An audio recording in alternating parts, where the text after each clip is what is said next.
Good evening, Ron. Thank Hi. you very much for all three for seminars. Wonderful, thank you. My question is that you said that you had the blood of our Lord examined by the Israelis. That's correct. What was their determination of that? Okay. Now, we won't be able to take second questions. I'm sorry if you're on your second one, please just step out. I love you, but we're running out of time.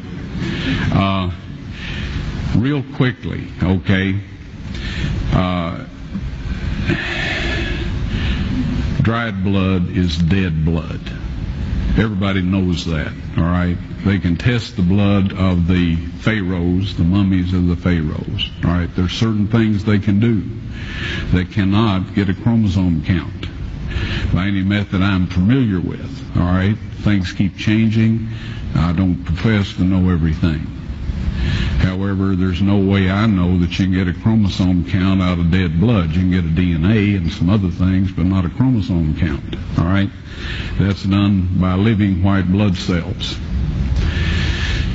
Now then, first of all, in this analysis, I took the blood into a laboratory in Israel. I asked one of the people I work with in antiquities, where is a good laboratory that does reliable work? And they said, such and such, such and such. I took it. I just said, please examine this blood and tell me what you can tell me about it. All right? They said, well, look, we're going to reconstitute it. We're going to put it in normal saline and keep it at body temperature for 72 hours with gentle swirling. All right? That's their business. That's great. I said, now I want to be there when you check it out. They said, fine. So I was back. They checked it out. I said, now, they said it's human blood. We can tell that. They did whatever tests they need to do.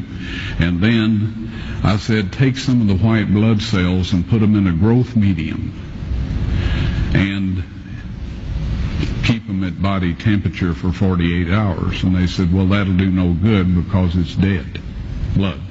I said, would you please do that for me? And they said, okay, we'll do it. So anyway, I said, I want to be there when you take it out and examine it. So I was back there. They took it out, examined it under a microscope, and the one technician called the other one over there, and then they called the boss over there, and they were talking Hebrew a mile a minute there for a little bit, and they looked at me and they said, Mr. Wyatt, this human blood only has 24 chromosomes in it. Everybody else has 46. You see, 23 from your mother, 23 from your father, 22 autosomes from your mother, 22 autosomes from your father. You get an X from your mother, you may get an X or a Y from your father, all right? This blood had 23 chromosomes from the mother's side, one Y chromosome only. You see, the child could not have developed if they hadn't had the autosomes from the mother. So all of his physical characteristics were determined by his mother's side of the family, her autosomes. His maleness was determined by this one Y that came from the source, not a human male. Then they said, this blood is alive. And then they said, whose blood is this?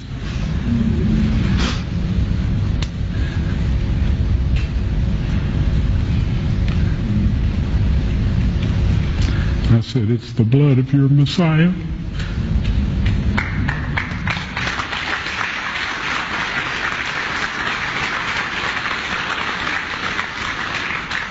And I assure you, those men's lives have changed. Well,